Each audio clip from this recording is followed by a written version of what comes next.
These 900,000 troops, what are they going to do when they come out? There'll be a bloodbath. The invocation of phrases such as pogrom, bloodbath, racial superiority, pick up the gun, and fight to the end reflect a medieval mindset and not a 21st century vision.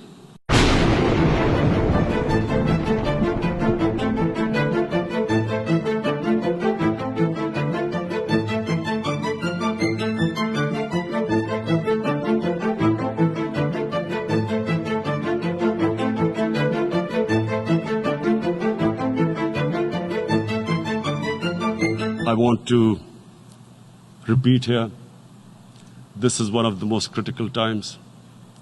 There will be a reaction to this. Pakistan will be blamed. Two nuclear-armed countries will come face to face like we came in February. And my belief is, La ilaha illallah, there is no God but one. And we will fight. And when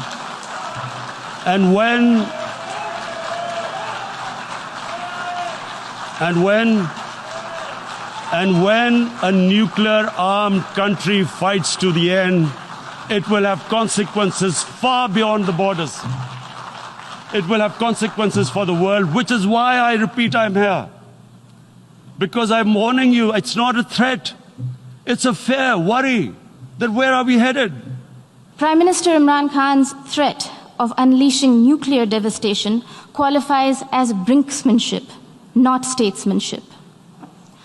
Even coming from the leader of a country that has monopolized the entire value chain of the industry of terrorism, Prime Minister Khan's justification of terrorism was brazen and incendiary.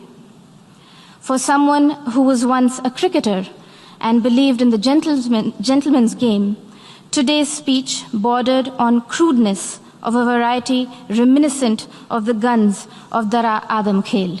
They actually went against the Indian Constitution. Illegally, they revoked Article 370, which gave Kashmir the special status. They got an extra 180,000 troops there. That what sort of a mindset would lay siege to 8 million people with 900,000 troops? Women, children, sick people, locked in as animals. Does he think that people of Kashmir will quietly accept the status quo because India has changed the constitution and taken away the special status? They'll accept that? Mr. President, Pakistan's virulent reaction to the removal of an outdated and temporary provision that was hindering development and integration of the Indian state of Jammu and Kashmir stems from the fact that those who thrive on conflict never welcome the ray of peace. While Pakistan has ventured to upstream terrorism and downstream hate speech there, India is going ahead with mainstreaming development in Jammu and Kashmir. Mr. Narendra Modi is a life member of RSS.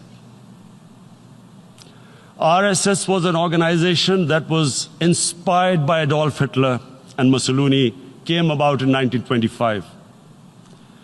They believed in racial purity, racial superiority. They also believed they were an Aryan race like the Nazi believed they were an Aryan race. This RSS believed in the ethnic cleansing of Muslims from India.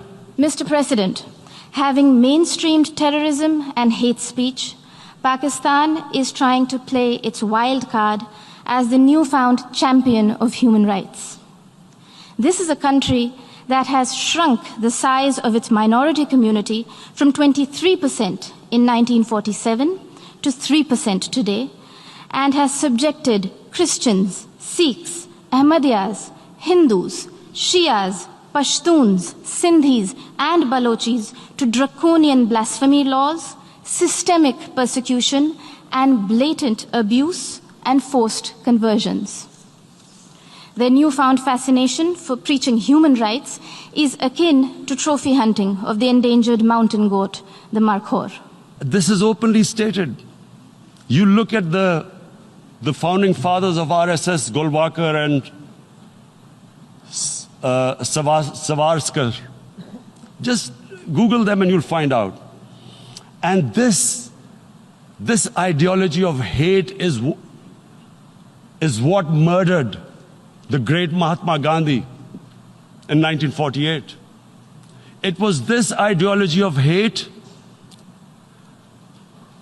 that made Narendra Modi in 2002 do a pogrom against Muslims in Gujarat when he was the chief minister. Pogroms, Prime Minister Imran Khan Niazi, are not a phenomenon of today's vibrant democracies. We would request you to refresh your rather sketchy understanding of history. Do not forget the gruesome genocide perpetrated by Pakistan against its own people in 1971 and the role played by Lieutenant General A.A.K. Niazi. A sordid fact that the Honorable Prime Minister of Bangladesh reminded this assembly about earlier this afternoon.